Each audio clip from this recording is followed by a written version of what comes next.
और कंस इसे मार डाले। पता नहीं ये कितना शक्तिशाली होगा, ये सच में परब्रह्म होगा। ऐसा मन में चिंतन किया और यमुना जी में थोड़ी देर के लिए रुके और वहां स्नान करने के लिए गए। भगवान जान गए ये भी मोहित हो रहे हैं, और जैसे ही जल के बीच में गए तो भगवान ने अपने चतुर्भुजी नारायणी रूप में दर्शन करवाए और उनका मोह दूर हुआ। अब उन्हें आभास हुआ नहीं ये सच में भगवान है, अवतार है। भगवान पहुंच गए मथुरा में, और जैसी मथुरा में प्रवेश किया तो सबसे पहले बंधुओं उनको धोबी मिला। धोबी कौन? धोबी वो जिसने राम भगवान के ऊपर मर्यादा, पुरुषोत्तम राम के ऊपर प्रसन्न चिन्ह लगा दिया था। भगवान ने कहा कि इस बार तो हम मर्यादा में बंधे हुए हैं, लेकिन अब हम आपको छोड़ेंगे नहीं। वही धोबी आज भगवान ने उसकी लीला समाप्त कर दी और उसका उद्धार हुआ। और बंधुओं उससे कपड़े ले आए जो राजसीय वस्त्र थे। अब इतने लंबे लंबे वो कपड़े वस्त्र, अब वहाँ पर जितने भी ग्वाल बाल उनके साथ है, बोले लाला ये तो बड़े बड़े कपड़े हैं। तो दर्जी के पास गए और वहाँ पर जाकर के उन दर्जी का प्यार पाया और उन वस्त्रों को छोटा करवाया। और उसके बाद आगे कुब्जा मिली। बंधुओं मालिक का प्यार पाया, कुब्जा मिली, कुब्जा पर कृपा की और धनुष जो था उसको भगवान ने भंग कर दिया, तोड़ दिया। ये सारी सूचनाएं कंस को मिल रही है और कंस को लगा कि शायद अब मेरा समय भी हो सकता है नजदीक है। तो उसने दो बड़े बड़े मल्ल युद्ध के लिए वहां पर आह्वान किया कुश्ती के मैदान में। और युद्ध किसे करवा रहे? युद्ध करवा रहे हैं चाणूर और मुष्टिक के साथ। बड़े बड़े पहलवान है। चाणूर के साथ कृष्ण भगवान का युद्ध हुआ और मुष्टिक और बलदाव जी का युद्ध हुआ। सारे वहां पर जितने भी मथुरा वासी है वो सोचने लगे ये कैसा युद्ध है, कैसी कुश्ती है, इतने छोटे छोटे नन्हे बच्चों को ये तो मार डालेंगे। लेकिन बंधुओं जो बड़े बड़े मल्ल है उनके लिए शनि के रूप में वो नजर आए। उनको काल रूप में भगवान दिख रहे हैं। मल्लानाम शनिनाम नर बालक भाव से देख रही है। स्त्रियां वहां पर अपने पति रूप में, कोई बालक रूप में। भगवान कहते हैं जो जिस भाव से मुझे देख रहा है, भज रहा है, मैं उसको उसी रूप में दर्शन दे रहा हूँ। जाके रही भावना जैसी प्रभु मूर्त देखी थी न तैसी। बंधुओं 11 वर्ष 56 दिन के हो गए भगवान। मल युद्ध में कृष्ण भगवान ने चाणूर को मार दिया, बलदाव जी ने मुष्टिक को मार दिया। और इसके बाद सीधे कंस के पास पहुंचे और कंस के केशों को पकड़ा।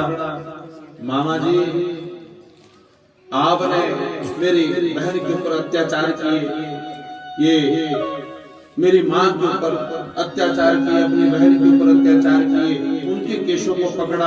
आज मैं तुम्हारे केशों को पकड़ता हूँ। और केशों को पकड़ करके भगवान ने ऐसे घुमाया और घुमा करके वहीं पटक दिया और कंस की लीला समाप्त हो गई। बोलो कंस समर्दन भगवान की। भगवान ने बंधु मार दिया। अब कंस का मर्दन हो गया। उनके पिता उग्रसेन जो बंदी बना रखे थे उनको मुक्त किया, उनको राजा बना दिया। और इसके बाद भगवान अभी तक वही है, सारे वापिस चले गए। नंद बाबा ग्वाल बाल लाला तुम नहीं जाओगे? बोले नहीं। भगवान अब नहीं गए और उन्होंने कहा था कि 2 दिन के बाद आऊंगा, परसों आऊंगा। भगवान नहीं गए प्यारे। अब सबको पता चला अपने माता पिता को मुक्त किया है कैद से। 11 वर्ष 56 दिन के हो गए भगवान आए। कितने? 11 वर्ष 56 दिन के।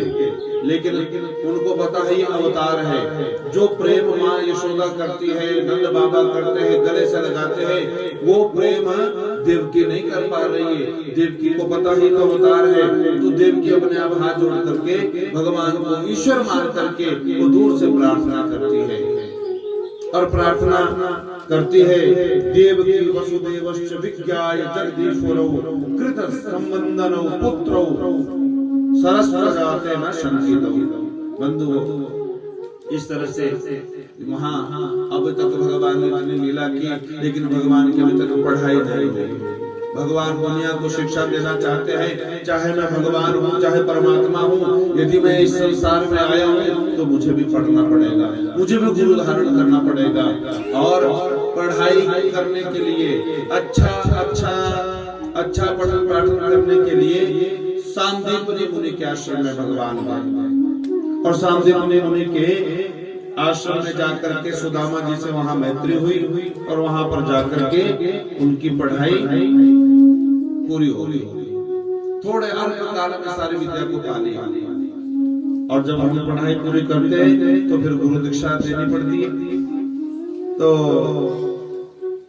भगवान ने कहा, प्रभु गुरुदेव मैं आपको दीक्षा में क्या दूं? तो गुरुदेव ने कहा, बोले मुझे तो कुछ नहीं चाहिए, लेकिन इन्हें अपनी गुरु माता से पूछ लो, इन्हें कुछ चाहिए। तो गुरु माँ के पास गए और गुरु माता ने कहा, बोले बेटा जब तक तू मेरे पास था ना तब तक मुझे अपने पुत्र की याद नहीं आई और अपने पुत्र को मैं भूल गई थी, लेकिन अब तू चला जाएगा तो फिर से मुझे अपने पुत्र की याद आएगी। और यदि तुम मुझे गुरु दीक्षा में कुछ देना ही चाहते हो ना तो मेरा मरा हुआ पुत्र उसको वापस लौटाना। भगवान ने सोचा मरे हुए पुत्र को मैं कैसे लाऊंगा, पर अब गुरु दीक्षा देनी है तो जरूर। तो भगवान ने पता किया गुरु पुत्र कहाँ गया था, कैसे मृत्यु हुई। तो समुद्र के पास चले गए, जहाँ समुद्र में वो डूब गया था। तो उस समुद्र में भगवान गए तो वहां शंखासुर नाम का दैत्य उसने उसको खा लिया था। तो शंखासुर से पूछा, उस शंखासुर नाम के दैत्य को भगवान ने मार दिया और उस शंख को लेकर के उस शंख को भगवान ने धारण किया। उस शंख का नाम है पांचजन्य। वही भगवान का शंख हुआ और उसको बजा के उसने संयमनीपुर यमराज के पास चले गए। यमराज से पूछा, गुरु पुत्र, जो गुरु पुत्र यहाँ आया है, गुरु पुत्र मिहानितम निज कर्म निबंधनम, वो गुरुदेव का बेटा किसी भी योनि में कहीं भी पड़ा हो मुझे तुरंत ला करके दो। यमराज ने सोचा यदि भगवान अंदर आ गए तो सारे सब का उद्धार हो जाएगा। भगवान को अंदर नहीं बुलाया, भगवान को द्वार के बाहर रखा। प्रभु आप यही रुको, मैं देखता हूँ।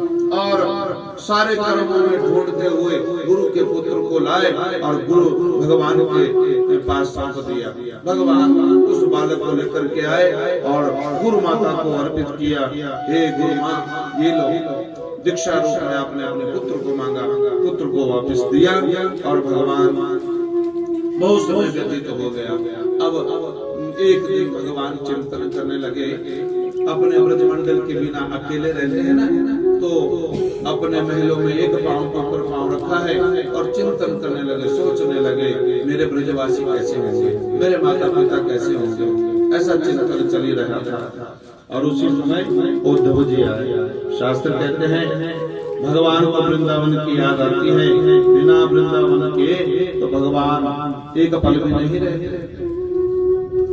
एक पल भी भगवान वृंदावन के बिना नहीं रहते। तो चिंतन करने लगे। और चिंतन कैसा? चिंतन हो भगवान का कर रहे हैं, हे मेरे प्रभु।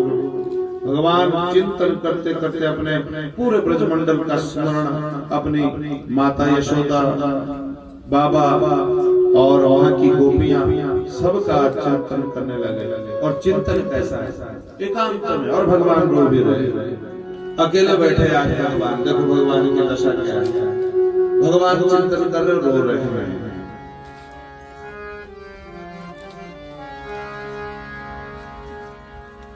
भगवान रोने लगे। उद्धव आए, प्रभु आप क्यों रो रहे हो?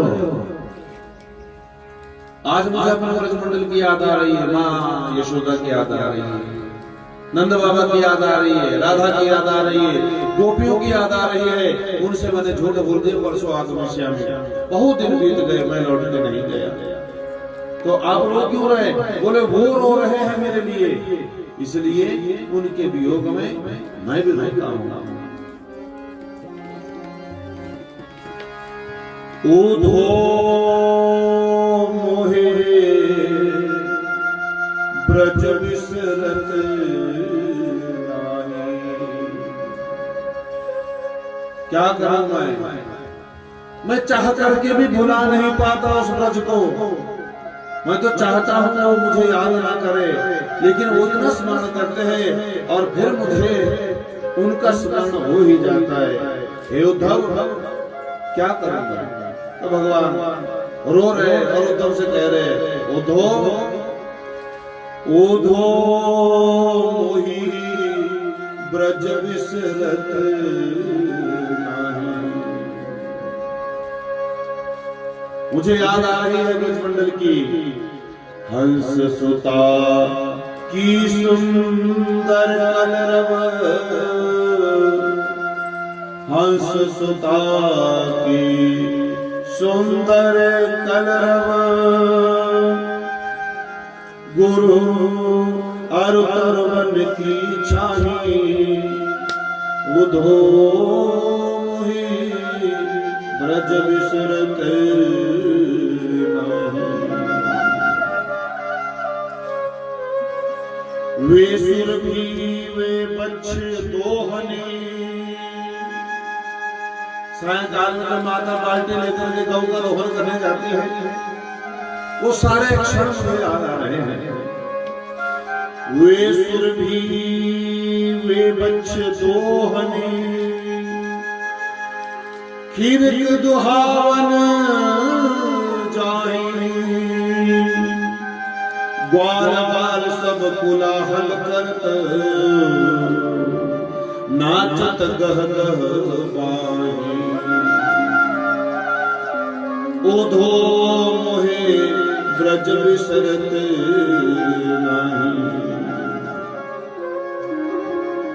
यहाँ तो मैं आ गया, यहाँ तो सोना पैसा बहुत है, मेरा मन नहीं लग रहा है यहाँ पर। यह मथुरा कंचन की माया, यह मथुरा कंचन की नगरी। मणिमुक्ता जी माही, जब ही सूरत आवत वा सुख की। जिया मगत नहीं। उधो मोहे ब्रज विसरत नहीं। मुझे आज ब्रजमंडल की याद आती है। बोले प्रभु, वो जो गोपियां है ना, वो अनपढ़ है, चिकड़ गोबर उठाने वाले, उन्हें ज्ञान नहीं है। इसलिए मुझे आप आज्ञा दो, मैं वहां जाता हूँ और उनको ज्ञान दूंगा, उनको बताऊंगा कि जिसके लिए तुम रोती हो ना, वो साधारण जीव नहीं, वो साक्षात परब्रह्म है। देखो, यहाँ उद्धव को अहंकार है ज्ञानी का होने का, वो बड़ा भारी ज्ञानी है, बृहस्पति के शिष्य है। तो भगवान चाहते हैं कि इनका जो ज्ञान है ना, ज्ञान तो है पर प्रेम नहीं है, तो प्रेम का पुट लग जाए वहां पर। तो भगवान ने जानबूझकर कहा कि तुम जाओ और उन गोपियों को, ब्रजमंडल को ये संदेश दो, उनको बताओ कि वो परब्रह्म है, उनके बारे में तुम इतना चिंतन मत करो, मत करो। बंधुओं, भगवान ने भेजा है उद्धव को, और उद्धव ने वैसी ही पीताम्बरी पहनी जैसी भगवान पहनते हैं। रथ पर विराजमान हुए, और जैसे रथ पर विराजमान हुए तो बंधुओं सीधे चले गए ब्रजमंडल के उसमें। और देखो, ब्रजमंडल के जितने ग्वाल बाल सखा है ना, वो सब उस तट पर रोज आते हैं, बछड़ों को चराते, गैया को चराते। बोले हम से देखते हैं कि भगवान आएंगे शायद आज, लेकिन शाम को जब देखते भगवान नहीं आए तो वापस घर को लौट जाते हैं। आज रथ को आता हुआ देखा, लगता है कृष्ण को हमारी याद आ गई, वो आ रहे हैं। और एक छोटा सा उनका सखा वो एक वृक्ष के पीछे जाकर के छुप गए, कदम के पीछे। बोले मैं नहीं मिलूंगा उनसे, और वो नाराजगी व्यक्त कर रहे हैं। और जैसे ही रक्त नजदीक आया तो सबसे पहले दौड़ करके वही आगे आ गया। बोले तूने तो छुप रहा था कि मैं दर्शन नहीं करूंगा। बोले वो तो सारी बातें बाद में होगी, पहले मैं अपने मित्र से सखा से गले तक मिलन लूं। और ऐसा भाव उमड़ आया, नजदीक आए तो क्या देखा वो कृष्ण नहीं, वो तो कोई और ही है। कौन हो तुम? उद्धव है, मुझे कृष्ण ने भेजा है। ओहो, उनका प्रेम देख करके वो चिंतन करने लगे, अरे वो परब्रह्म है, क्यों उसके लिए रोते हो?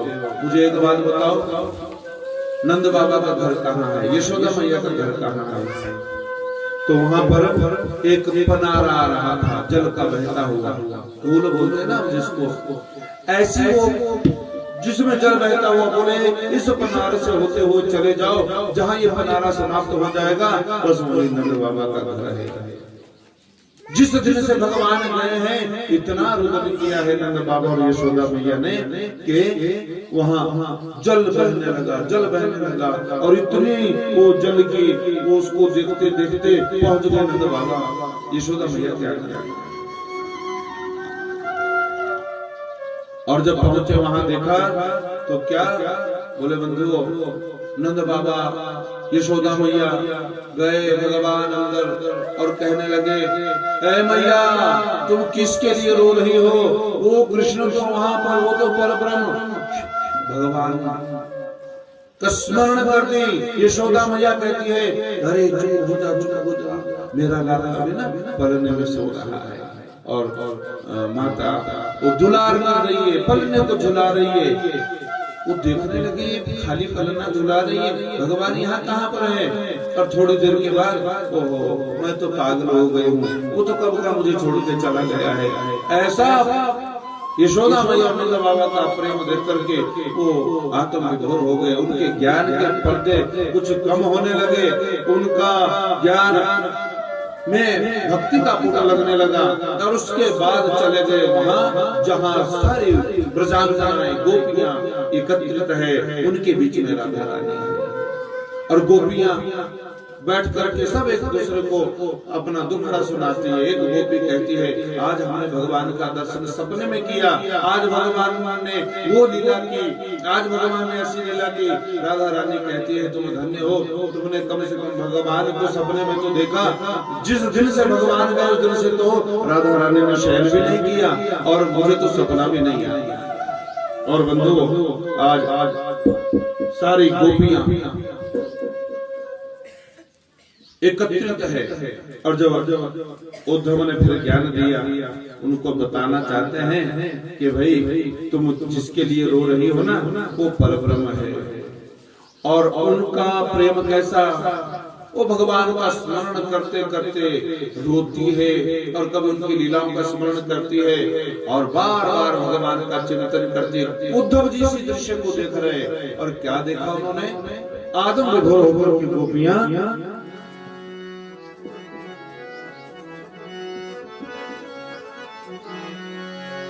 गोपियां रो रही है। और रो करके क्या कहती है, जिया डरे डरे जाए नैना भर भर आए, जिया डरे डरे जाए नैना भर भर आए, जिया डरे डरे नैना भर भर आए। पापी पापिहा नित पीपी करे मोहना,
पीता आंचल तेरा और मोही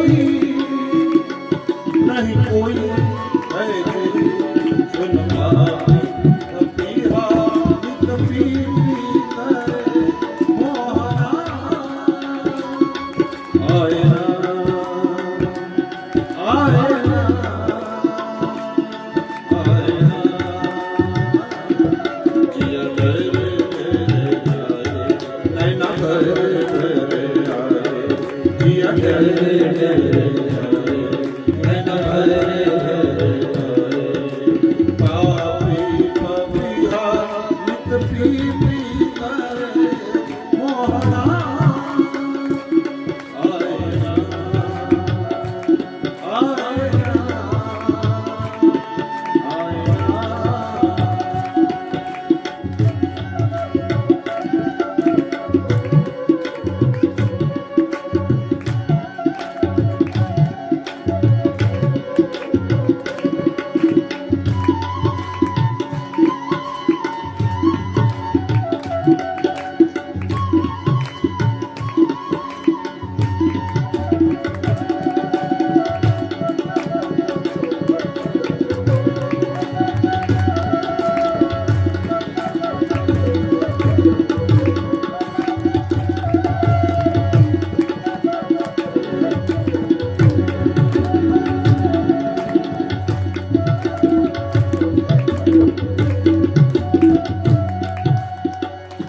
सावन आया तुम नहीं आए रिम झिम अखियां मेरी बहाए सावन आया तुम नहीं आए रिम झिम अखियां मेरी बहाए ओ मेरा मोही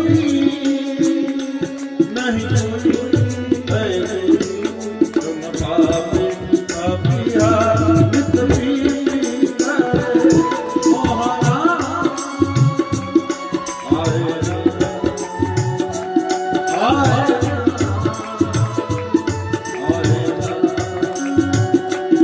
जिया नैना जिया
दुनिया में आके कुछ नहीं पाया छलनी माया ने भरमाया दुनिया में आके कुछ नहीं पाया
बंधु ऐसा ज्ञान दिया, ऐसा प्रेम का पुट लग गया उद्धव जी को, उनके सारे ज्ञान के चिथड़े हो गए। याद रखना, ज्ञान की बातें सुनाना बड़ा आसान है, प्रेम जब तक भगवान से प्रेम नहीं होगा, भगवान के लिए हमारे अंतःकरण में प्रेम नहीं जगेगा, जब तक आंखों से आंसू ना निकले प्यारे, समझना अभी बहुत दूर है आप इस गुणवत्ता से। और ऐसा ज्ञानी आज राधा रानी और गोपियों के बीच में जब बैठे, उनका प्रेम देखा तो उनकी राधा रानी की आंखों से अश्रुपात हुआ और एक बड़ा समुद्र का रूप धारण ले लिया। उसी समुद्र में डूब गए, गोते खाने लगे। 3 दिन के लिए गए थे, 3 दिन में ज्ञान देकर के फिर वापस आ जाऊंगा। 7 महीने व्यतीत हो गए और जैसे कैसे 7 महीने के बाद उस भाव समुद्र से बाहर निकले तो अपने आप को राधा जी के चरणों में पाया और वहां से रोते बिलखते वापस आने लगे। और क्या कहते हैं, बोले मैं गोपियों को प्रणाम नहीं करूंगा, मैं ब्रजमंडल को प्रणाम नहीं करूंगा, इन गोपियों की जो चरण रज है, धूल है, उस धूल को अपने माथे पर लगाते हुए रो करके वापस आ रहे। धन्य है ये गोपी। और बंधु आज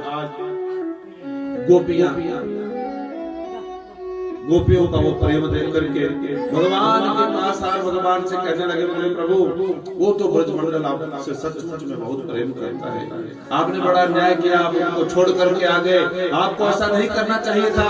भगवान हंसने लगे। भगवान ने कहा, उद्धव तुम्हारे अंदर भक्ति का पुट प्रदान करने के लिए ही मैंने तुम्हें वहां भेजा था।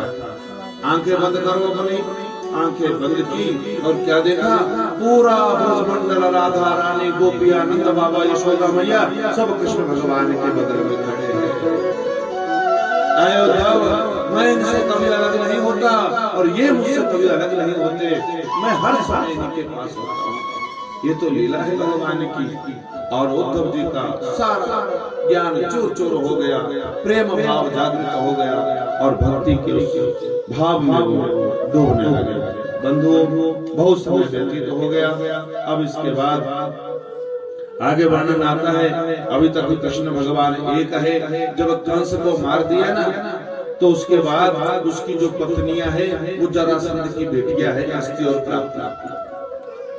और जरासंध ने आक्रमण किया मथुरा पर 17 बार और भगवान हर बार उसको छोड़ देते। जितने भी आते हैं युद्ध करने के लिए भगवान सबको मारते हैं और जरासंध को छोड़ देते हैं। फिर वो सारे और को इकट्ठा करके फिर आक्रमण करता है और 17 बार आक्रमण किया। एक बार फिर उसने 18वीं बार आक्रमण किया भगवान के ऊपर और कुछ ब्राह्मणों को बंदी बना दिया। ऐ ब्राह्मण देवताओं, यदि इस बार मैं कृष्ण को नहीं जीत पाया तो जितने भी यहाँ पर ब्राह्मण है, कम से कम 12,000 ब्राह्मण बिठा रखे थे पाठ में, सबकी बलि चढ़ा दूंगा।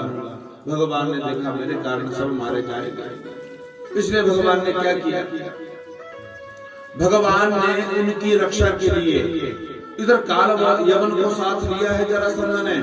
भगवान युद्ध छोड़ करके भाग गए। भगवान युद्ध छोड़ के जाते नहीं, लेकिन आज युद्ध छोड़ के गए हैं, इसलिए भगवान का एक नाम पड़ गया रण छोड़ रहा है। रण छोड़ जो युद्ध भूमि से भाग जाता है और पीछे काल यवन चला गया और प्रहर्षण पर चढ़ गए भगवान बलदाऊ और कृष्ण ये और देखा, बोले अब तो हम इनका पीछा भी नहीं कर सकते। आग लगा दो, पूरे इस पर्वत में आग लगा दी, गुफा में प्रवेश किया और मुचकुंद नाम का एक भगवान भगत शयन कर रहा था। कभी देवताओं की तरफ से उसने युद्ध किया। बोले प्रभु नींद है मुझे बड़ी भारी। बोले तो सो जाओ, जो तुम्हारे को उठाएगा जगाएगा और सबसे पहली दृष्टि तुम्हारे जिसके ऊपर पड़ेगी वो भस्म हो जाएगा। तो काल यवन पीछा करता हुआ आया, भगवान ने अपनी पीताम्बरी उसको उड़ा दी, अपने आप छुप गए। उसने सोचा कृष्ण है, काल यवन ने लात मारी और मुझको उठा, और जैसे ही बहुत वर्षों के बाद आंखें खुली तो सामने काल यवन को देखा, और दृष्टि पड़ते ही काल यवन की लीला समाप्त हो गई। पर हर्षण पर्वत से भगवान ने छलांग लगाई, पानी के बीच में चले गए, और पानी के बीच में जाकर के ये जो द्वारिका है भगवान की कहाँ है, पानी के बीच में है। तो पानी के बीच में जाकर के समुद्र के बीच में भगवान ने अपने रहने के लिए एक नगरी बनाई, और विश्वकर्मा ने द्वारिका का निर्माण किया। द्वारिका नगरी तैयार हो गई, भगवान द्वारिकाधीश बन गए। और बंधुओं, जरासंध को छोड़ के रखा हुआ है, अभी नहीं आया, समय आएगा। अब भगवान एक है, चलो अब यहाँ से भगवान की दूसरी कथा है। अब भगवान का घर बन गया, अब भगवान एक है, भगवान का परिवार होने वाला है अभी 99 लाख से भी अधिक। अब उनके विवाह की कथा आती है। बंधुओं, शास्त्र कहते हैं आज कुंडनपुर में भीष्मक नाम के एक राजा थे, और उनकी 5 पुत्रियां थी, और एक पुत्र थे रुक्मी। तो ये जो पुत्री है ना रुक्मणी, इसने भगवान की लीलाओं को सुन रखा, भगवान को कभी देखा नहीं, और अंतःकरण में भगवान से प्रेम करने लगी। एक ब्राह्मण को बुलाया और पत्र लिखा 7 श्लोकों में, जाओ मेरा काम कर दो, ये पत्र भगवान को देना है। सुनना जरा ध्यान से। अब भगवान का परिवार बढ़ने लगा, भगवान का पहला विवाह हो रहा है। तो ब्राह्मण गए पत्र लेकर के, और पत्र खोला तो पत्र में क्या पढ़ा भगवान ने? पत्र में लिखा है रुक्मणी ने, श्रुत्वा गुणान भुवन सुंदरम शृण्वतांति निर्विष्य कर्ण विवरैर हरतो अंगता। मैंने आपकी लीलाओं को सुन रखा है प्रभु, हे त्रिभुवन सुंदर, आप बहुत सुंदर हो, आप माखन चोर हो, चित्त चोर हो। मैंने आपकी लीलाओं को सुन रखा है, और मैं आलतू फालतू की बात नहीं कर रही हूँ, मेरे पास इतना समय नहीं है। सीधा प्रस्ताव रख दिया, मैं मन ही मन तुम्हें अपना पति बना चुकी हूँ, और जब तुम्हारे को ये पत्र मिलेगा तो याद रखना, मेरा भाई मेरा विवाह शिशुपाल के साथ करवाना चाहता है, स्वयंवर करने वाला है 2 दिन के बाद, और मैंने तो मन से तुम्हें पति बना दिया है, और यदि तुम नहीं आए तो मैं मर जाऊंगी। बोलो राधे राधे राधे राधे। आज बिजली वाले खूब नाराज हैं।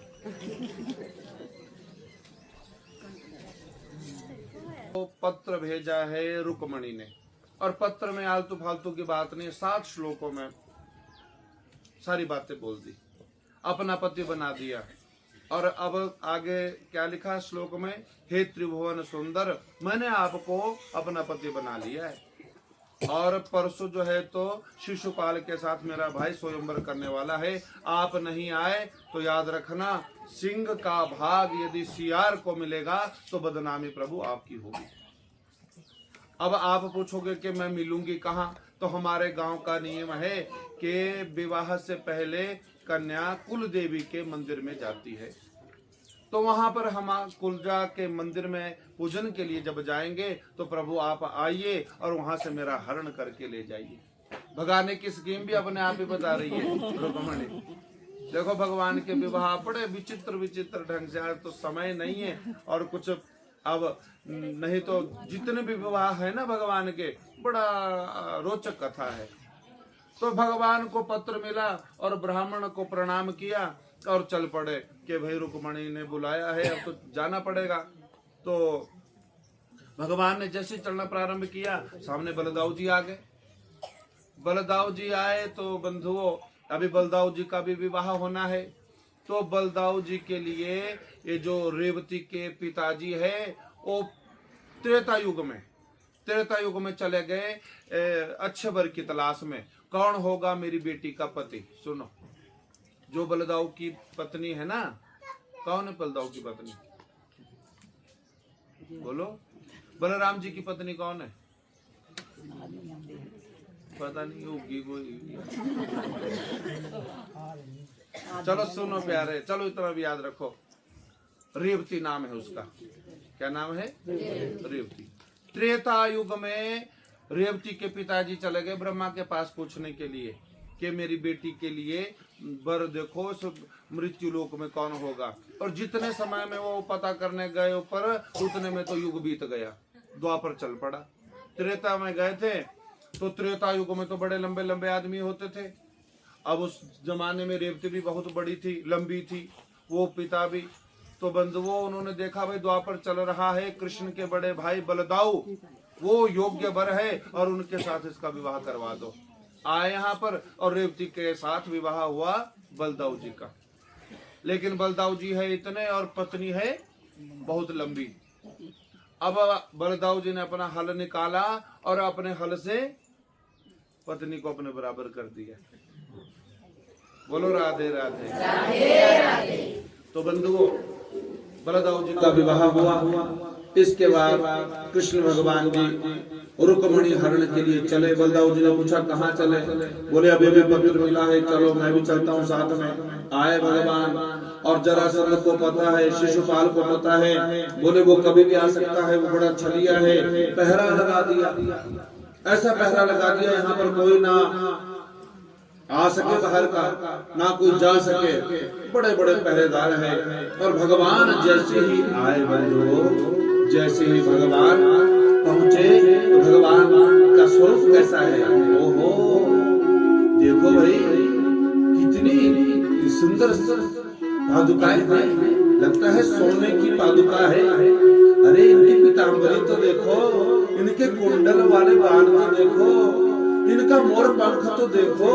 भगवान को जिसने देखा वो देखते रह गया।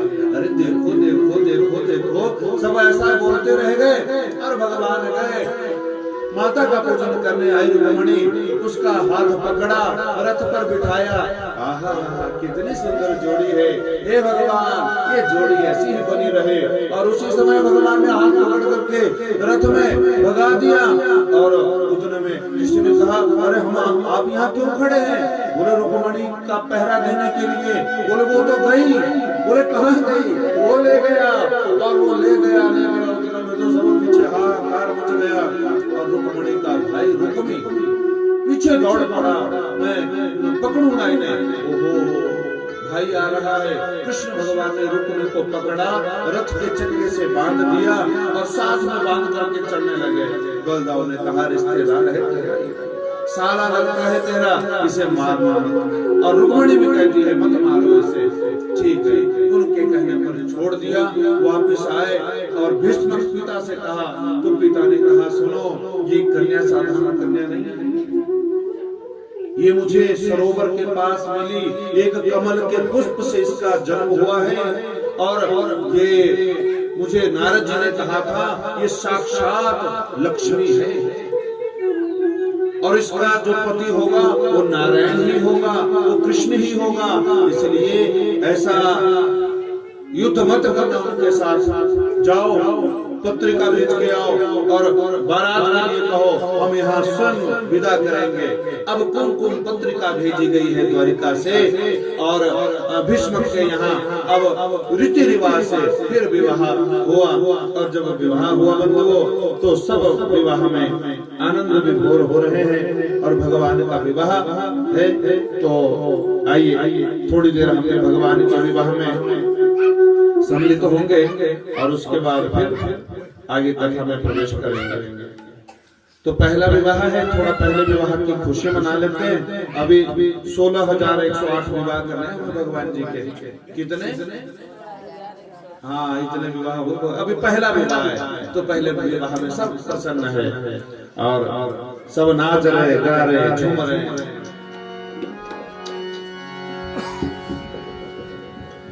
वो मेरी मंगनी हो गई सहेलियों नंद बाबा के मेरी मंगनी हो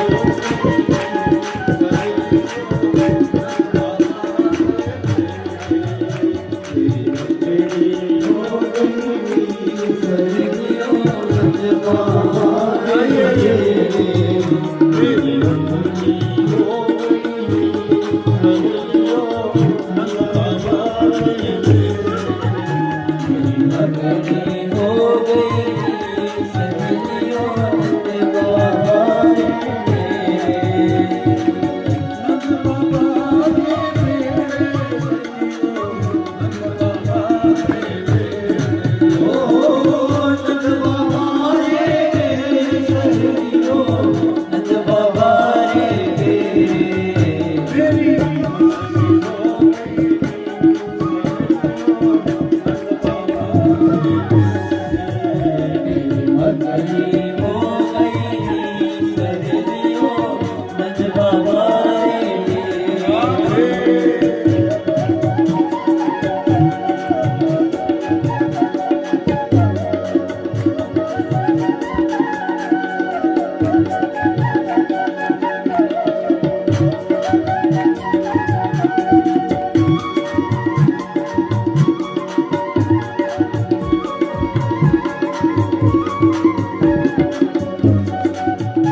भाई दुल्हन को लेकर के पहुंच गए द्वारिका में।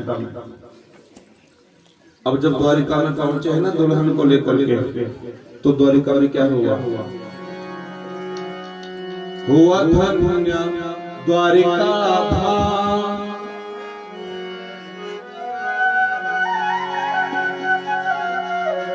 हुआ धन्य द्वारिका धाम। द्वारिका में हो गई, खूब वहां बधाइयां हुई, खूब नाच गाना हुआ।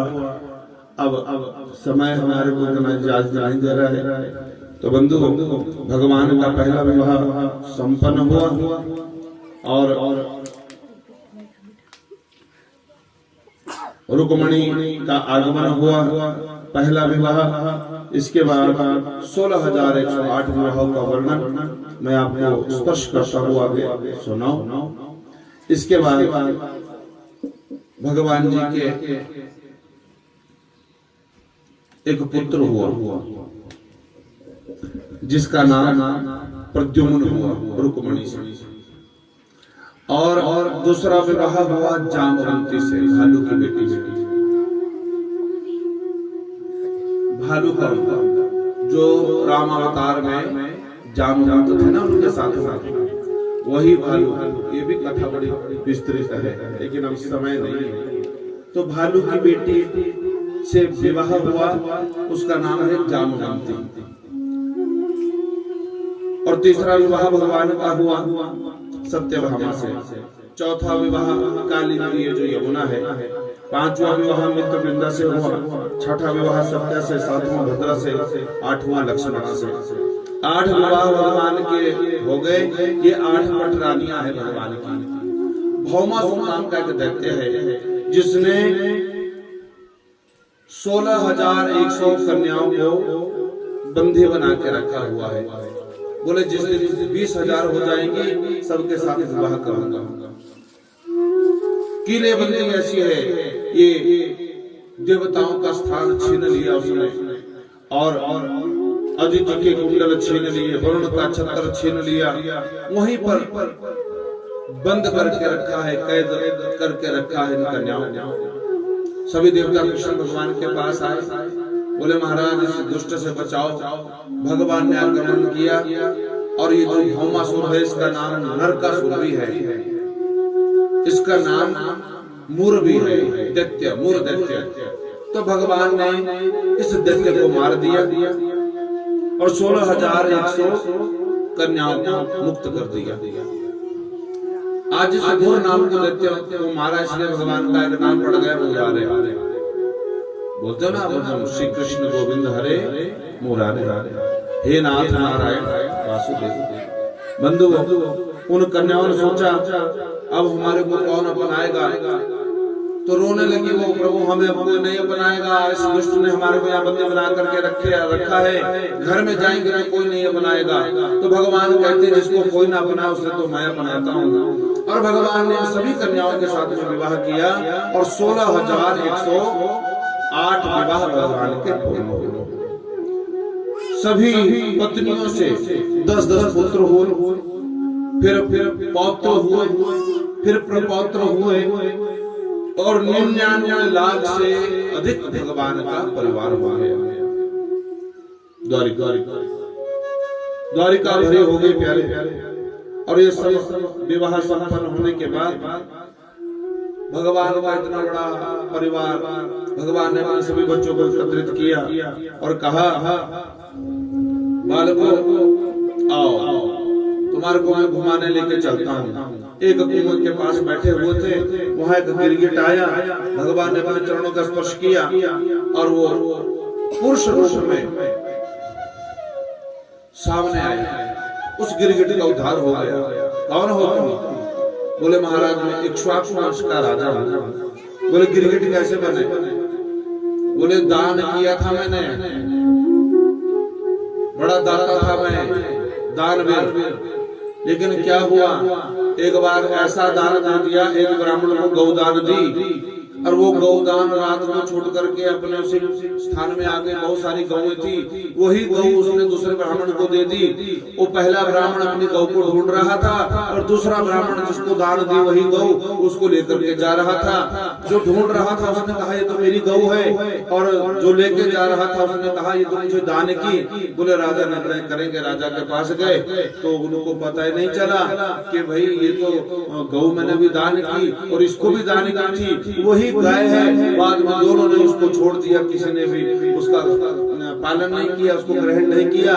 उसी शाप के कारण वो गिरगिट बना।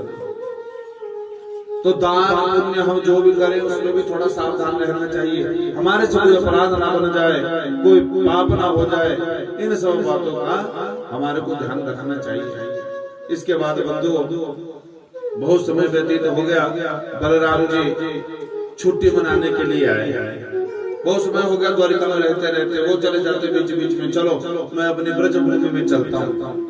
तो यहाँ ब्रजमंडल में आए और बैठे हुए अपने घर में। अब स्नान का समय हो रहा था, मुझे स्नान करना है। तो भाई वहीं पर यमुना से कहा, हे यमुने आओ इधर और मुझे स्नान करना है। देखो ये है भगवान की भगवत्ता। यमुना से कहा, यमुना आओ इधर और मुझे नहला दो, मुझे स्नान करना है। यमुना भैया कहने लगी, यदि ऐसे मैं सबको घर घर में जाकर के नहलाने लगी ना तो फिर तो हो गया काम। बोले मेरी आज्ञा नहीं मानेगी। बलदाऊ जी ने अपना हल निकाला और उस यमुना को खींचने लगे अपने हल से, और जैसे ही खींचने लगे यमुना घबरा गई, हाथ जोड़ करके कहने लगी, मुझे क्षमा कर दो। बलदाऊ जी ने कहा, हे पापे, हे पापिनी, तुम मम आज्ञा, मेरी आज्ञा की अवहेलना करती हो। यन्नासि मया हुता निश्चिताम लांगलाद्रेण शतधा कामचारिणी। और बंधु यमुना भयभीत होकर के, राम राम महाबाहो न जाने तब विक्रमम यस्यैकांशेन विद्रिता जगति जगतः पते। मुझे क्षमा कर दो, क्षमा कर दो। आज भी यमुना वहाँ टेढ़ी मेढ़ी होकर के बह रही है बलदाऊ जी के कोप से। तो बंधु इसके बाद एक पौंड्रक नामक दैत्य जो कृष्ण भगवान बन गया, कृष्ण भगवान को चिट्ठी भेजी कि मैं हूँ सत्य का कृष्ण। तो नकली सुदर्शन लिया, नकली मोर पंख लगा दिया और भगवान से कहा, ये नए कृष्ण आ गए महाराज।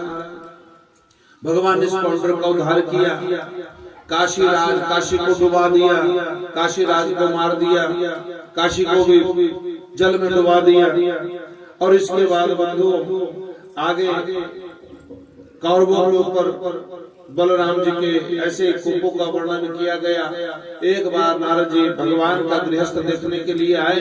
इतनी पत्नियों के साथ में भगवान अकेले कैसे रहते हैं? जिस पत्नी के कक्ष में भी जाते हैं वही कृष्ण बैठे हुए हैं। उनके मोह को दूर किया। और इसके बाद बंधु आगे सुदामा जी के चरित्र का वर्णन किया, सुदामा जी की कथा का वर्णन किया। देखो भगवान की प्राप्ति जीव को कैसे होती है। भगवान की प्राप्ति जीव को तब होगी जब जीव भगवत प्रेम में डूबेगा। गोपियां भाव करती है, भगवान का भजन करती है, लेकिन भगवान को पाना सुदामा जी की कथा है। देखो मैंने आपको सत्यनारायण की कथा सुनाई थी, यहाँ सुनाई थी ना। तो बताओ मुझे सबसे पहली कथा किसकी सुनी थी आपकी? शतानंद ब्राह्मण की कथा। वही शतानंद आज सुदामा बन गए प्यारे, सज गए भागवत के बीच में। और सुदामा जी चिंतन करते गरीबी कैसी है सुदामा जी की। आपने कथा बहुत बार सुनी होगी, सुनिए ना। मैं नहीं सुनाऊंगा बहुत कथा, मैं आपको इतना सुनाऊंगा कि उनकी माथे की लकीरें में क्या लिखा, उन माथे की लकीरों में लिखा ये आजीवन भर श्रीहीन रहेंगे। क्या लिखा? श्रीहीन। इनके पास पैसा नहीं होगा,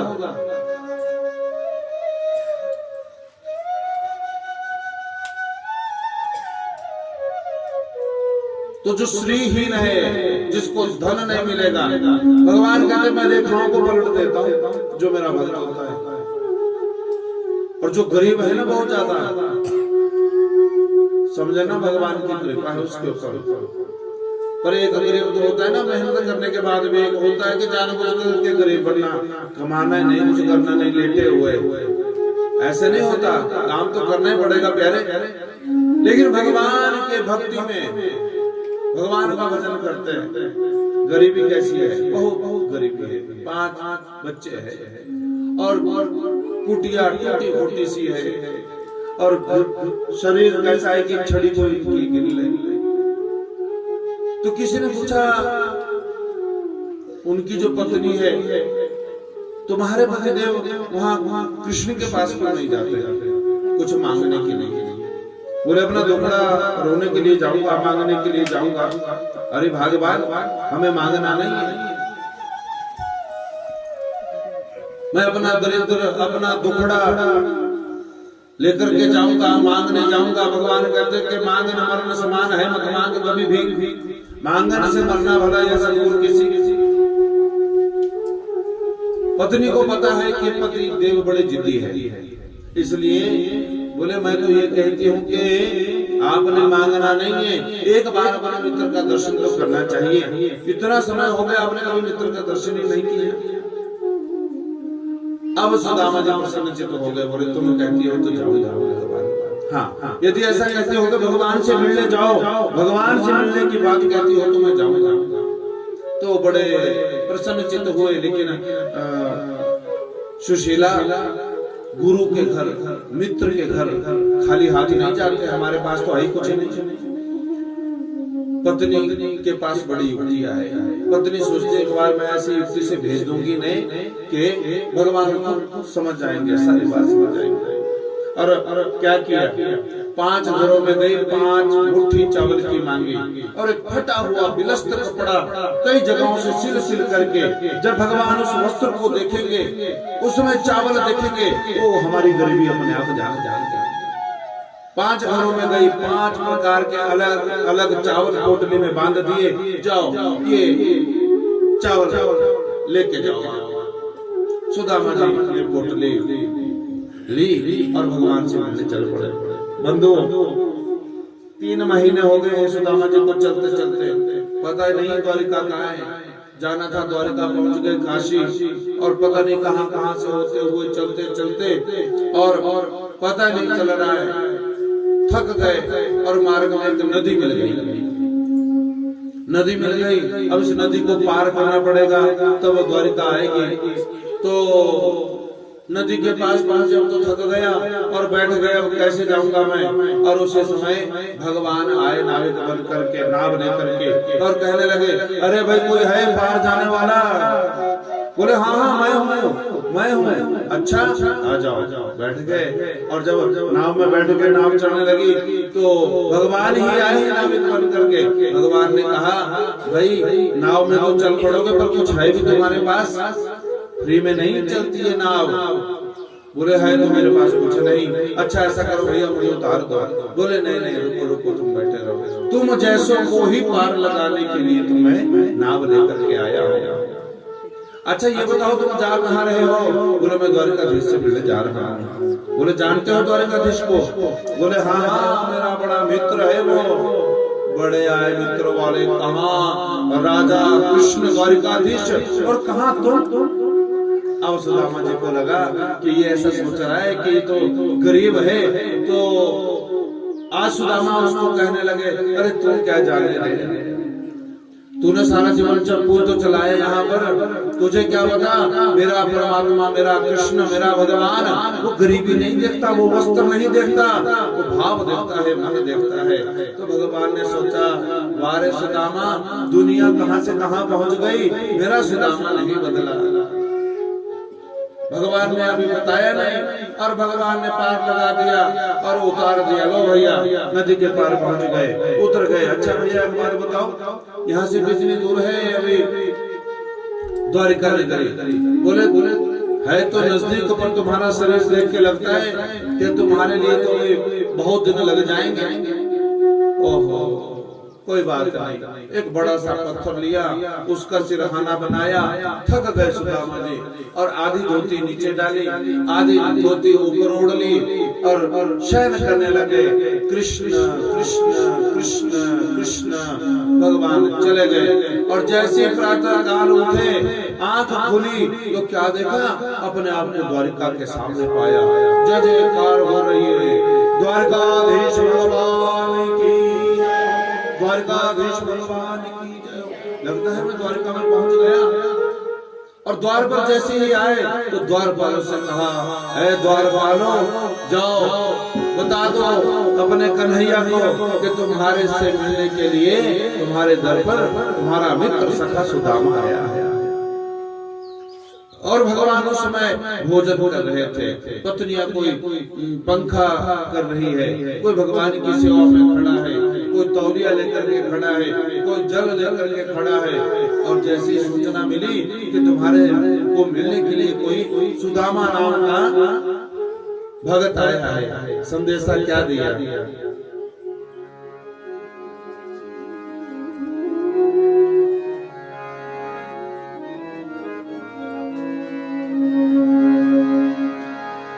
शीश पदान झगा तन पे,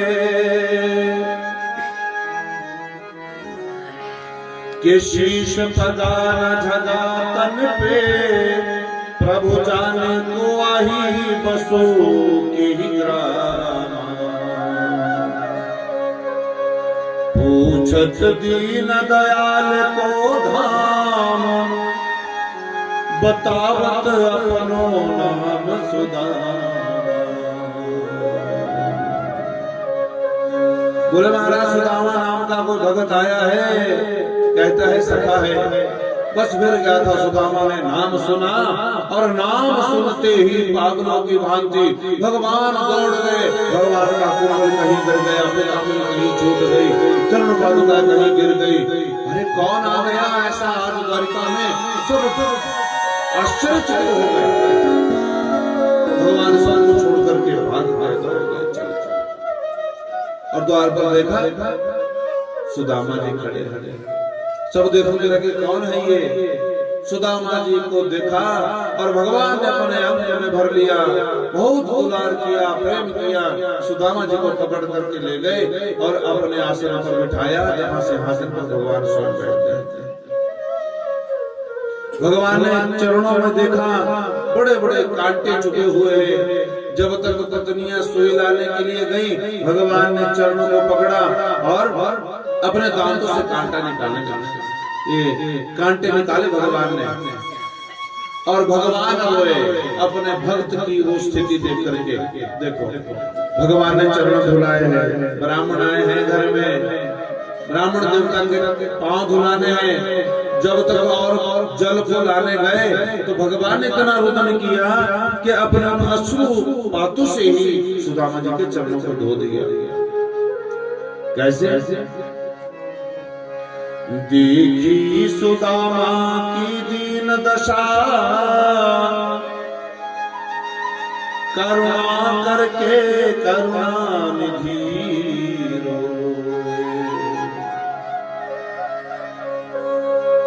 पानी परात को हाथ छुयो नहीं, नैनन के जल सो पग दो।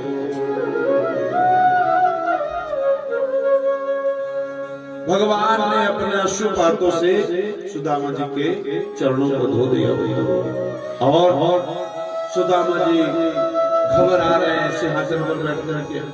अब सारी पत्नियों से कहा, ब्राह्मण देवता आए हैं हमारे घर में, चलो प्रणाम करो इनको।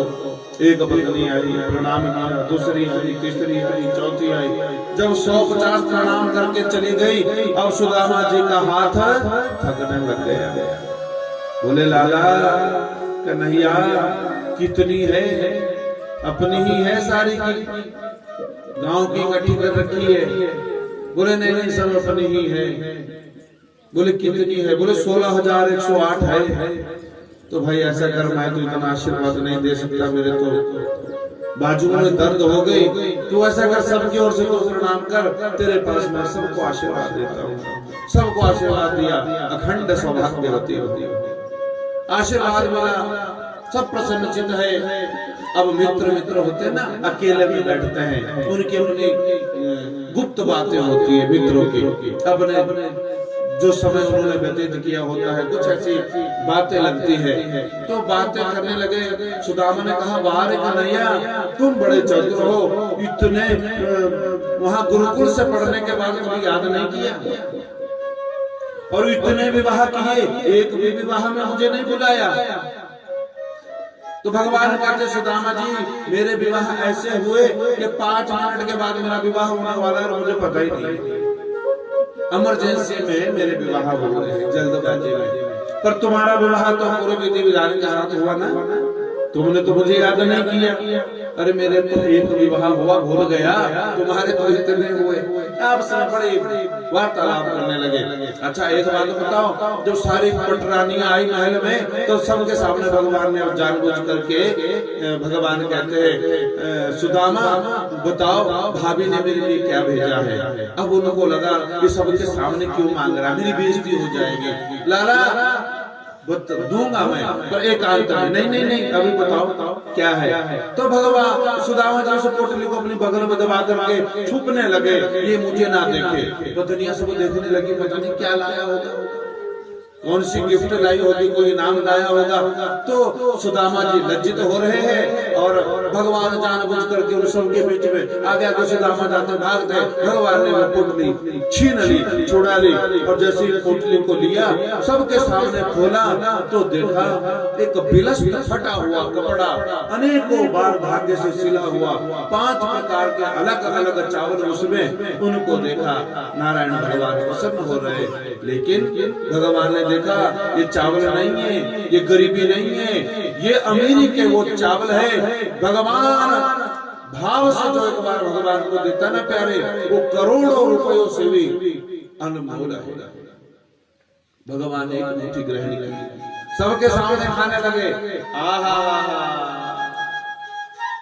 ये चावल नहीं है तो अमृत दिया है। और भगवान ने कहा, तुम्हें ये 5 घरों के मुट्ठी भर चावल लाए ना, एक मुट्ठी ग्रहण की। और भगवान ने कहा, सुदामा जो सुख संसार के एक राजा को मिलता है, सम्राट को मिलता है, जा वो सुख तुझे प्राप्त होगा। लगे भगवान देने। भगवान जब देते हैं प्यारे, तो छप्पर भी फाड़ देते हैं, और भगवान जब लेते हैं तो चमड़ी में उधेड़ देते हैं। दूसरी मुट्ठी ग्रहण की, और ग्रहण करके भगवान ने कहा, अंतःकरण में, सुदामा को नहीं बता रहे, जा सुदामा जो सुख स्वर्ग के राजा को मिलता है, वो सुख तुझे प्राप्त होगा। रुक्मणी को पता लग गया इस रहस्य का। अरे महाराज सब कुछ लुटा दो, इस ब्राह्मण को अपने लिए भी कुछ रखो। तो रुक्मणी आई, रहस्य है, भगवान के वो चावल छुड़ा लिए। प्रभु कच्चे चावल है, पेट में दर्द करेंगे, अधिक मत खाओ। और खा लिया तो पता नहीं क्या क्या दे देते भगवान। बहुत ऐसी लीला की भगवान। सुदामा जी ने सोचा इतना समय हो गया, शायद कुछ बोल दे कि कुछ ले जा थोड़ा बहुत। अच्छा सुदामा, तो अब बताओ फिर कब मिलना होगा? भगवान जब चाहेगा। बड़ा कंजूस है तो मेरा मित्र, इसने तो कुछ दिया ही नहीं। ऐसे थोड़ा सा मन में भाव आया, वैसे पर इच्छा वो चाहते कि मांगे। सुदामा बोलते मांगूंगा नहीं, कोई बात, चल पड़। और जब बिना मांगे, शास्त्र कहते हैं ना, बिन मांगे मोती मिले, मांगे मिले ना भीख। और जैसे ही आए अपने कुटिया के पास, तो क्या देखा, वहां कुटिया ही नहीं है। वहां कुटिया नहीं है, वहां बड़े बड़े पहरेदार है, वो जयकारे लगा रहे। ये कौन सी नगरी है भाई? ये सुदामा नगरी है। और जयकारे किसके लग रहे? सुदामा महाराज की जय हो, सुदामा महाराज की जय हो। ये सुदामा नगरी है। बोले सुदामा तो मैं ही था, पर क्या पता कोई दूसरा सुदामा आया होगा, उसने मेरी कुटिया को यहाँ से उठा दिया होगा, वो बस गया होगा। उसने कहा भैया ये जो सुदामा नगरी है, यहाँ उन सुदामा से मिला दो मुझे। बोले वो सुदामा जी तो आज तो द्वारिका में गए हैं कृष्ण भगवान से मिलने के लिए। बोले वो तो मैं ही हूँ, वो तो मैं ही हूँ, पर यहाँ तो कुटिया हुआ करती थी। बोले कुटिया नहीं, अब ये महल है। बोले तो उनकी पत्नी बाल बच्चा कोई होगा? बोले हाँ, सुशीला आई अंदर से, और जब देखा सुशीला तुम उस महल को बार बार देखते रह गए, आश्चर्यचकित हुए। और उस महल को देख करके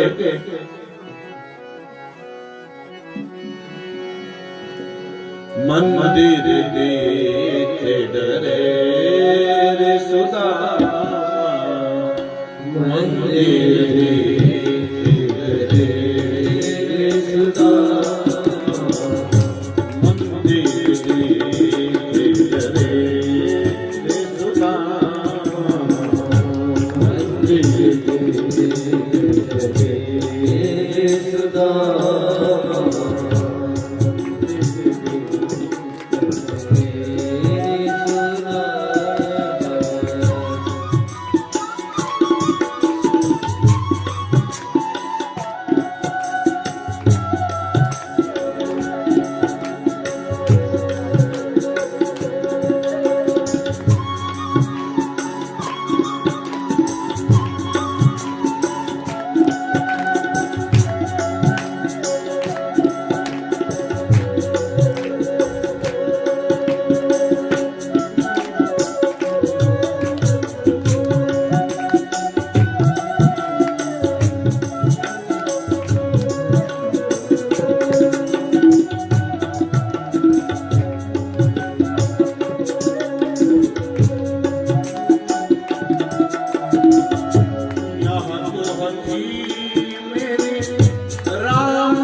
मंदिर को देखा, सुशीला सामने आई, हे मेरे प्रभु, तुमने बदले में इतना महल धन दौलत दे दिया, सब कुछ भगवान का दिया हुआ, लेकिन वहाँ मन घुटता है, मन नहीं लगता।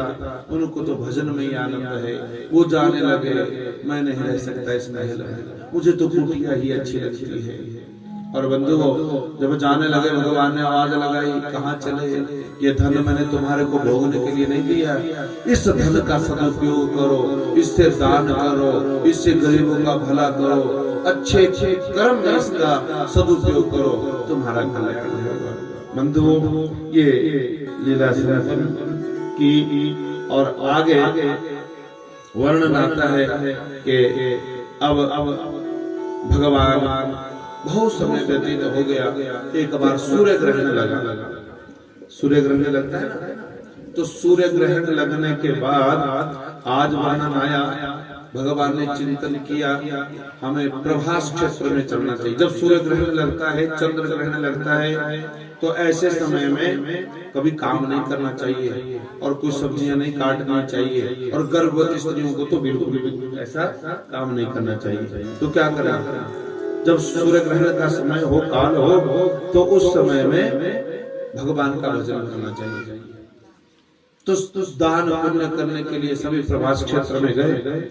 बंधुओं, शास्त्र कहते हैं ये समंतक पंचक तीर्थ में कुरुक्षेत्र, और यहाँ पर जैसे ही आए तो क्या देखा, यहाँ पर सब भगवान का पता चला कि भगवान आए हैं, तो भगवान से मिलने के लिए सभी आए, पूरा ब्रह्मांड आया, नंद बाबा, यशोदा मैया, राधा रानी, अभी तक भगवान से मिले नहीं थे, अब भगवान से मिलने के लिए सभी इकट्ठे हुए यहाँ पे। और क्या हुआ बंधुओं, भगवान ने देखा सब आए हैं, भगवान की पत्नियों को लगा उन्होंने राधा का नाम सुना है, गोपियों का नाम सुना है, द्रौपदी का नाम सुना है, द्रौपदी से मिलन हुआ। द्रौपदियों ने पूछा, द्रौपदी ने पत्नियों से पूछा कि तुम्हारे विवाह कैसे हुए? बहुत सारा वार्तालाप हुआ, और पत्नियों की इच्छा हुई, कृष्ण भगवान से कहा, बोले हम राधा से मिलना चाहती है, हमने तुम्हारे राधा का नाम बड़ा सुना है, राधा, बोलो राधा। 2 मिनट के लिए थोड़ा जल्दी जल्दी बोलो राधा राधा राधा, थकना नहीं, बोल दो राधा राधा बोलते हुए आपके एक शब्द बन पड़ेगा आधार। जल्दी जल्दी बोलो तो पता लगेगा, राधा राधा राधा राधा राधा राधा।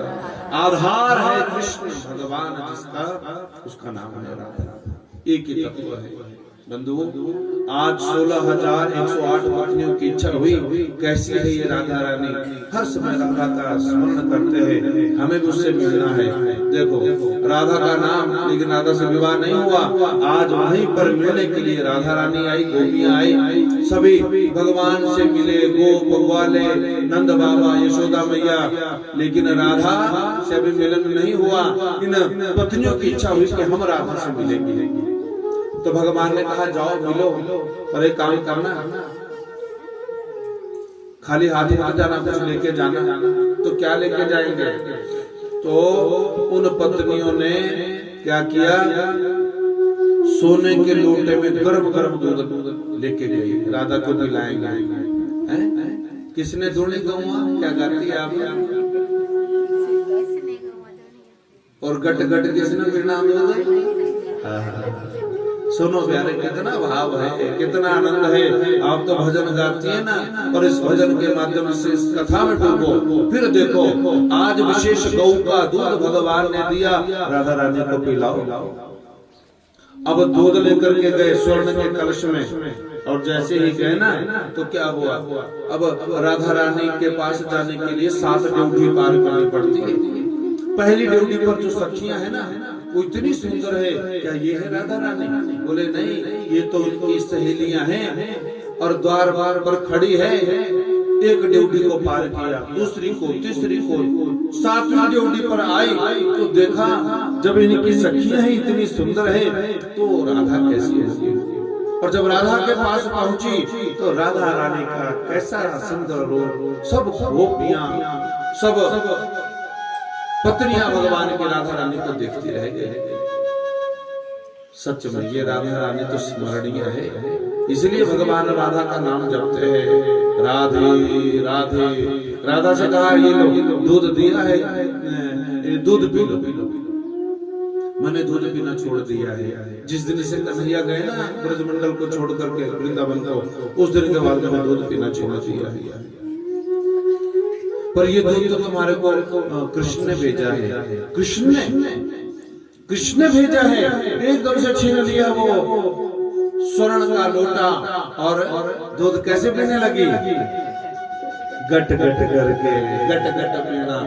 कृष्ण का नाम लिया, यदि कृष्ण ने भेजा है तो दूध के लिए देर नहीं लगाई और गट गट करके पी गई सारा दूध। और क्या हुआ, जब सारी पत्नियां वापस आई ना कृष्ण भगवान के पास, तो क्या देखा, पांव जला हुआ है, छाले आ गए पांव में। प्रभु कहीं गए थे घूमने क्या? बोले कहीं नहीं गया, यही था।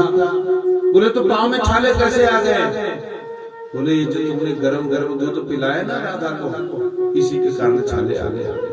बोले दूध राधा ने पिया और छाले तुम्हारे पांव में आ गए? बोले राधा के हृदय में मेरे पांव बसते हैं, मेरे चरण चिन्ह रहते हैं, और जैसे ही वो गट गट करके गर्म दूध पिया, वो मेरे पांव में आकर के छाले कर गया। ये है भाव, ये है भक्ति प्यारे। तत्व एक है, और ऐसा तत्व, ऐसी भक्ति, ऐसा प्रेम देख करके वो आश्चर्यचकित हो गई और राधा रानी को प्रणाम करने लगी। धन्य है आप प्रभु, धन्य है आपकी राधा रानी। और ऐसा वर्णन करते करते बंधु, अब एकादश स्कंद में या दशम स्कंद की कथा पूरी हो गई, और इसके बाद एकादश स्कंद में भगवान अपनी लीला का समापन करने लगे। आइए एक भजन बोलते चलते चलते और फिर कथा को समेटते हुए आइए बड़े भाव से। बोलो बांके बिहारी लाल की जय।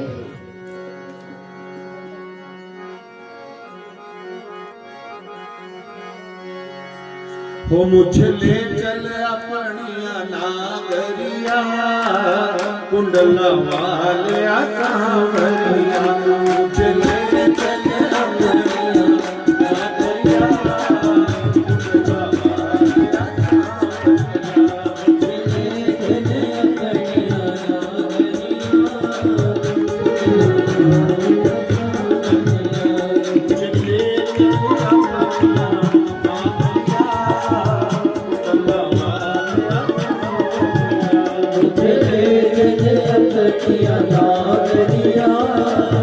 कुंडला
तेरी सी तेरी नागरिया गुजरा भाई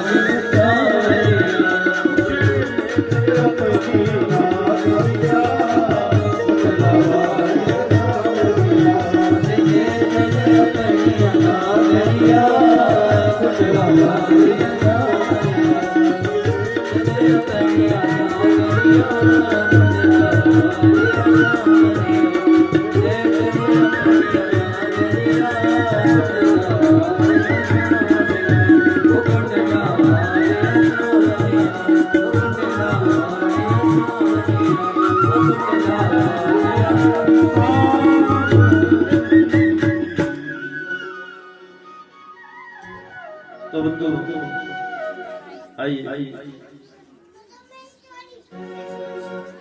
अब कथा को समापन को लेके चलते हैं। 41 स्कंद में प्रवेश हुआ, 10वें स्कंद तक की कथा पूरी हुई।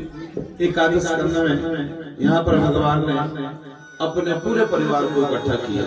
सुनो, भगवान को पता है चाहे उन्हीं के बच्चे हैं, लेकिन जब बच्चे बड़े हो जाते ना तो फिर माता पिता की कमी सुनते हैं। तो भगवान अपने बच्चों को उपदेश करने लगे, ज्ञान देने लगे। क्या कहा? बच्चों सुनो, रूपम यौवनम संपत्ति प्रभुत्वम विवेकता।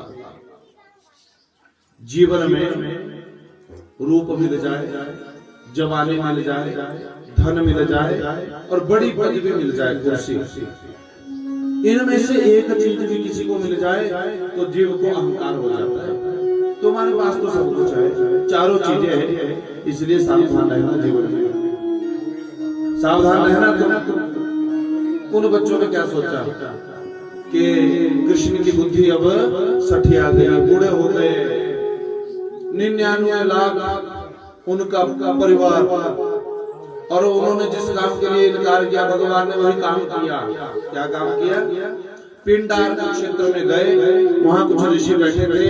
विश्वामित्र, असितः, कर्णवो, दुर्वासा, भृगुरंगिरः, कश्यपो, वामदेवो, अत्रि वशिष्ठो, नारदादयः, ये ऋषि बैठे थे।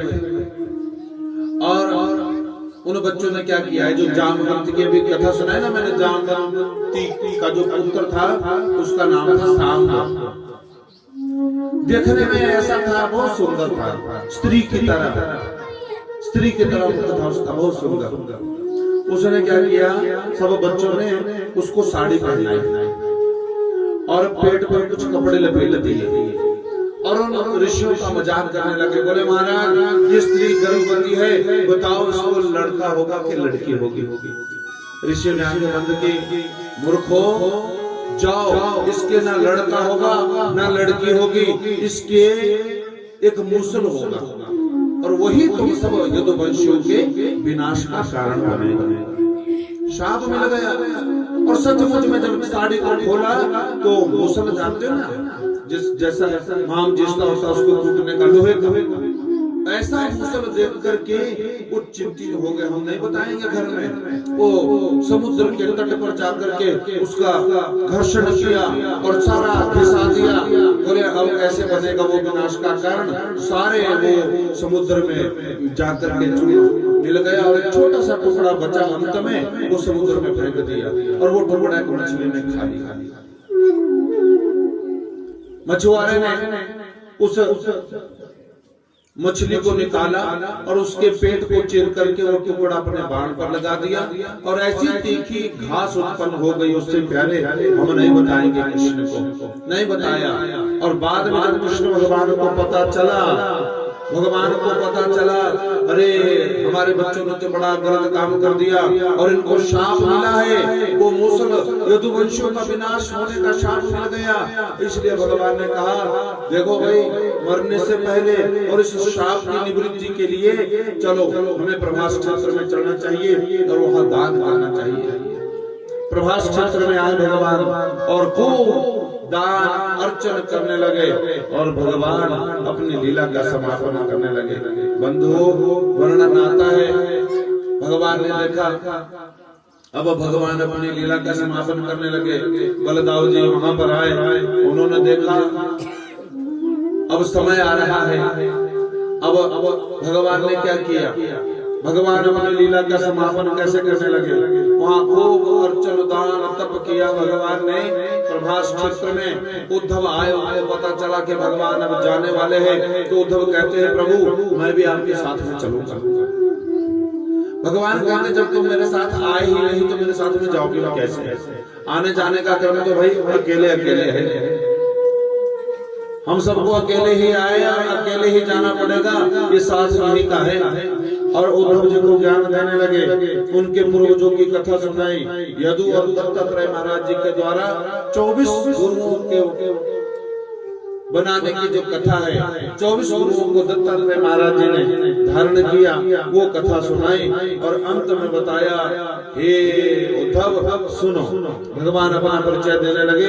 चारों युगों में सतयुग मैं हूँ, चारों वेदों में सामवेद मैं हूँ, अक्षरों में कार मैं हूँ, मंत्रों में ओंकार मैं हूँ, गौओं में हवल ध्यानी मैं हूँ, हाथियों में ऐरावत मैं हूँ, मणियों में पद्मराग मणि मैं हूँ, कवियों में शुक्राचार्य मैं हूँ, पुरोहितों में वशिष्ठ मैं हूँ, भक्तों में प्रहलाद मैं हूँ, गोपियों में गोपी भाव उत्पन्न करने वाला मैं हूँ, और भक्तों में प्रहलाद मैं हूँ, प्रेमियों में अर्जुन मैं हूँ, मनुओं में स्वयं मनु मैं हूँ, और स्त्रियों में सदरूपा मैं हूँ, और हे मेरे ज्ञानी भक्त उद्धव तुझ में भी मैं हूँ। भगवान ने ऐसा ज्ञान दिया। इसके बाद बंधुओं शास्त्र कहते हैं आज भगवान अपनी लीला का समापन करने लगे। पीपल के वृक्ष के नीचे बैठ गए, एक पांव के ऊपर दूसरा पांव रखा है, चिंतन करने लगे। और उसी समय जितने भी यदुवंशी हैं सब पागल हो गए, मदिरा का पान करने लगे, दिन रात शराब में डूब गए, मदिरा का पान करने लगे। ऐसा परिवार भगवान का देखा और मदिरा पान करके फिर ऐसे गलत काम करने लगे और एक दूसरे के ऊपर प्रहार करने लगे। जैसे बांस आपस में रगड़ रगड़ करके नष्ट हो जाता है, जैसे नट अपने नाट्य को समेट लेता है, जैसे मकड़ी अपने जाले को बुनती है और अंत में खा जाती है, ऐसे ही भगवान अपनी लीला का समापन करने लगे। वो तीखी घास उखाड़ करके एक दूसरे के ऊपर फेंकने लगे और सारे यदुवंशी जितने थे आपस में कट करके लड़ करके मरने लगे और सभी यदुवंशियों का विनाश हो गया। बंधुओं भगवान पीपल के वृक्ष के नीचे एकाग्रचित्त एक पांव के ऊपर दूसरा पांव रखा है। वो जरा नाम का व्याध आया जिसको वो मछली के गर्भ से पेट से वो टुकड़ा जो बचा हुआ था अपने बाण पर लगाया। शिकार खेलता हुआ आया, भगवान के पांव को देखा, दूर से लगा मानो हिरण की आंख हो, बाण चला दिया और वो बाण भगवान के पांव में आकर के लगे। नजदीक आकर देखा अरे ये कोई हिरण नहीं, ये तो भगवान है। दौड़ करके आए, मुझे क्षमा कर दो प्रभु, मुझसे गलती से बाण चला गया। भगवान कहते हैं हे जरा नाम के व्याध, दुखी मत हो, इस संसार में जो कुछ भी होता है वो मेरी इच्छा से होता है, मेरी मर्जी के बगैर एक पत्ता नहीं हिल सकता। आज तेरा मेरा हिसाब बराबर हो गया। पूर्व जन्म में तुम बाली थे, मैंने राम बन करके तुम्हारे को छुप करके बाण चलाया था, आज तुमने छुप करके मुझे बाण चला दिया, आज तेरा और मेरा हिसाब बराबर हो गया। तुम दुखी मत हो। और बंधुओं उसने जरा नाम के व्याध ने प्रदक्षिणा की और प्रदक्षिणा करने के बाद सीधे भगवान के धाम को चले गए। भगवत कृपा उनको प्राप्त हुई। इसके बाद दारुक नाम के एक जो सारथी है भगवान के, वो वहां पर आए, बोले प्रभु चलो आप अपनी द्वारिका में। भगवान कहते हैं अब मैं कहीं नहीं जाऊंगा, और जो वहां पर बचे हुए लोग हैं उन सबको कहना जल्दी से जल्दी इस द्वारिका को खाली कर दो, बस 1-2 दिन में ये द्वारिका डूबने वाली है पानी के बीच में। अर्जुन आए, अर्जुन से कहा ये जो मेरी पत्नियां हैं इनको हस्तिनापुर में ले जाओ, आप इनको वृंदावन में ले जाओ, ताकि वहां राधा रानी के पास रहेंगी तो इनको मुझे ज्ञान की प्राप्ति हो जाएगी। अर्जुन उन कन्याओं को लेकर के जाने लगे। भगवान भील बन करके आए, लूट लिया, बता दिया अर्जुन मेरे बगैर तेरे में कोई शक्ति सामर्थ्य नहीं है। दारू उन्होंने बताया, वहां से कुछ भाग गए और देखते ही देखते बंधुओं भगवान अपने लीला का समापन करने लगे और देखते ही देखते भगवान के कोई भी आयुध वहां नहीं बचे। भगवान को एक टकटकी लगाकर के सभी देवता देख रहे हैं, भगवान कैसे शरीर छोड़ेंगे। भगवान का शरीर छूटा नहीं, देखते देखते भगवान अंतर्ध्यान हो गए। द्वारिका पूरी डूब गई, भगवान की अपनी लीला को समेट लिया। बंधुओं लीला पुरुषोत्तम भगवान जिन्होंने लीला पूर्ण की, सब देखते रह गए और भगवान का कभी जन्म नहीं होता, भगवान का प्राकट्य होता है, भगवान कभी मरते नहीं, भगवान अपनी लीला को पूर्ण करके अंतर्ध्यान हो जाते हैं। 11 स्कंदों की कथा पूर्ण हो गई। 12वें स्कंद में यहाँ वर्णन आया कलयुग से बचने के उपाय। देखो अब यहाँ पर कथा सुना रहे कौन? सुखदेव जी। परीक्षित कथा सुना रहे, 7वां दिन कथा का चल रहा है। भाई अब दिन बीत गए, आज 7वां दिन चल रहा है, अब तुम्हें मर जाना है। लेकिन एक बात सुनो, जब तक तुम कथा सुन रहे हो, मेरे पास हो, तब तक तुम्हारा बाल विवाह का नहीं होगा, तब तक तुम्हारा बाल विवाह का नहीं होगा। इसलिए ऐसा करो, यदि तुम्हें कोई डर भय लगता हो तो अभी भी तुम बोल सकते हो। बोले प्रभु अब मुझे कोई डर नहीं भय नहीं। अपने गुरुदेव की आरती उतारी, सुखदेव की आरती उतारी, चरणों में नतमस्तक हो गए। हे गुरुदेव मैं धन्य हो गया इस कथा को सुन करके, बस अपना हाथ मेरे सिर के ऊपर रख दो, मुझे भगवत्ता प्रदान हो जाए, भगवान की भगवत्ता मिल जाए। और गुरुदेव के चरणों में नतमस्तक हुए, उनकी आरती उतारी। परीक्षित महाराज जी अपने महल में वापस आ गए और जैसे वापस आए तो आज 7वां दिन है। तक्षक महाराज जी डसने के लिए चल पड़े। किसी ने सुना भाई तक्षक नाग के डसने से मर जाएगा, तो एक उच्च कोटि के धुरंधर वैद्य कश्यप वो बचाने के लिए चल पड़े। कितना भी जहरीला सांप हो उससे वो बचा सकते। तो एक ही रथ पर कहीं मिलन हुआ। बोले कौन हो आप? बोले मेरा नाम कश्यप है। कहाँ जा रहे हो? आज तक्षक नाग के डसने से परीक्षित मर जाएगा, मैं उसकी रक्षा के लिए जा रहा हूँ। बोले देखा है कभी तक्षक को? बोले नहीं। तो देख मुझे, मैं हूँ तक्षक, मेरे डंक से मेरे विष से कोई नहीं बच सकता। ये देख हरा भरा वृक्ष, अभी देखते ही देखते डंक मारूंगा और इसको मैं राख बना दूंगा। बोले महाराज मेरे पास भी मंत्रों की वो ताकत है, वो शक्ति है, मैं इस राख भी फिर हरा भरा वृक्ष बना दूंगा। बोले तो यही फैसला हो जाए। तक्षक ने डंक मारा और हरा भरा वृक्ष राख बन गया। कश्यप महाराज ने जल छिड़का, फिर से वो हरा भरा वृक्ष बन गया। क्यों बचाना चाहते हो? बोले धन मिलेगा। कितना धन चाहिए? बहुत सारा धन देकर के कश्यप को वही मार्ग से लौटा दिया। और बंधुओं महल की सबसे बड़ी ऊपर अटारी पर, वहां पर उनसे कोई नहीं मिल सकता। एकांत में परीक्षित महाराज जी वहां विश्राम कर रहे। भूख लगी उनको, खाने के लिए फल दिए। बस फलों के बीच में छोटा सा कीट, वो तक्षक कीट के रूप में उस फल के बीच में प्रवेश कर गया। और जैसे फल को खाने को तैयार हुआ तक्षक, ये परीक्षित महाराज जी, उसी समय तक्षक बाहर निकला, अपने शरीर को आकार को बड़ा किया और शाप को पूरा करने के लिए डंक मार दिया। और परीक्षित महाराज जी की यही लीला समाप्त हो गई। बंधुओं वो मरे नहीं, वो जीते जी इस भगवान की कथा को सुन करके भगवान में विलीन हो गए थे। लेकिन शाप को पूरा करने के लिए ये सब लीला करनी पड़ी। बंधुओं शास्त्र कहते हैं ये सब कथा पूर्ण हुई। इसके बाद कलयुग से बचने के उपाय बताए। सुनो, शास्त्र कहते हैं हमेशा के लिए रहना नहीं सदारे पानी में, कुछ अच्छे काम कर जा 4 दिन की जिंदगानी में, बहा ले जाएगा ये खाना सबको, रुकावट आ नहीं सकती कभी इसकी रवानी में। सब कूच कर जाएंगे इस दुनिया से, कोई बचपन कोई पीढ़ी कोई अहदे जवान पता नहीं कब इसको बुलावा आ जाए। और आजकल तो नौजवान बच्चे वो अधिक जा रहे हैं। इसलिए सावधान, इस कलयुग में एक ही उपाय है भव सागर पार जाने का। और वो उपाय क्या है?